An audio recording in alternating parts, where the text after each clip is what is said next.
শাকসুকা বর্তমানে একটি বিশ্ববিখ্যাত ব্রেকফাস্ট আইটেম হলেও এর ইতিহাস বেশ বৈচিত্র্যময় এবং দীর্ঘ।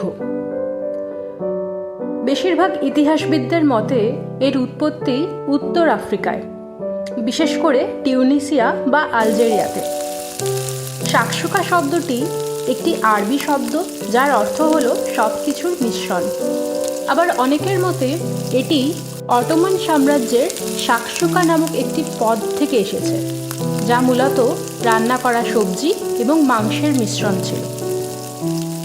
পরবর্তীকালে যখন আমেরিকা থেকে টমেটো এবং মরিচ এই অঞ্চলে জনপ্রিয় হয়, তখন মাংসর পরিবর্তে ডিমের ব্যবহার শুরু করা হয় এবং আজকের এই পরিচিত রূপটি ধারণ করে।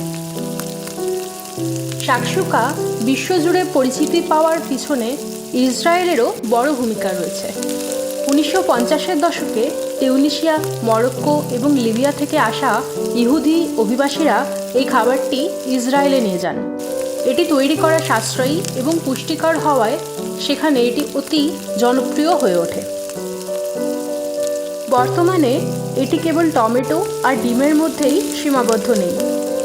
বিভিন্ন দেশে এতে পনির, সসেজ এবং পালং শাক যোগ করেও রান্না করা হয়। এটি সাধারণত মাটির পাত্র বা কড়াই থেকে সরাসরি ব্রেড দিয়ে খাওয়ার রীতি হিসাবে পরিচিত। হাতের কাছে সাধারণ উপকরণ যেমন ডিম, টমেটো, পেঁয়াজ, মশলা ইত্যাদি সহজলভ্য হওয়ায় সহজেই তৈরি করা যায়, আর এতে প্রচুর পরিমাণে সবজি এবং প্রোটিনও থাকে।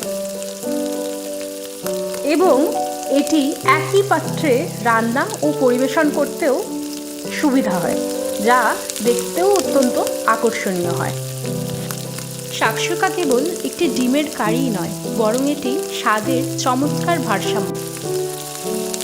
এটি সাধারণত টমেটো, মরিচ, পেঁয়াজ এবং রসুনের একটি ঘন সস দিয়ে তৈরি করা হয়।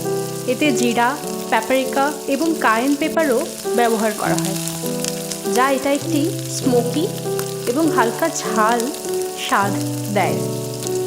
সসটি যখন ফুটে ওঠে তখন তার উপর সরাসরি ডিমগুলো ভেঙে দেওয়া হয়। ডিমগুলো এমনভাবে রান্না করা হয় যাতে সাদা অংশটি জমে গেলেও কুসুমটি নরম বা তরল থাকে। এটি সাধারণত যে আয়রন স্কিলেটে রান্না করা হয় তাতেই পরিবেশন করা হয়। টিউনিসীয় স্টাইলে এতে আলুর টুকরো বা আর্টিকক যোগ করতেও তারা পছন্দ করেন। মরক্কো স্টাইলে সাধারণত মাটির পাত্র বা তাজিন এটি রান্না করা হয় এবং স্বাদে কিছুটা মিষ্টি ভাব থাকে। টার্কিশ স্টাইলে এর একটি সংস্করণ হলো মেনেমান, যেখানে ডিমগুলো সসের সাথে ফেটিয়ে মিশিয়ে দেওয়া হয়। আধুনিক যুগে টমেটোর বদলে পালং শাক, ক্রিম এবং চিজ দিয়েও সবুজ শাকসুকা বেশ জনপ্রিয় হয়েছে। মধ্যপ্রাচ্য এবং উত্তর আফ্রিকার দেশগুলিতে শাকসুকা কেবলমাত্র সকালের নাস্তা নয়, এটি দুপুরের বা রাতের খাবার হিসেবেও সমানভাবে জনপ্রিয়। এটি একটি কমিউনাল মিল বা সামাজিক খাবার হিসেবে পরিচিত, কারণ এটি একটি বড় কড়াই থেকে সবাই মিলে ভাগ করে খাওয়া হয়, যা একতা এবং আতিথেয়তারও প্রতীক।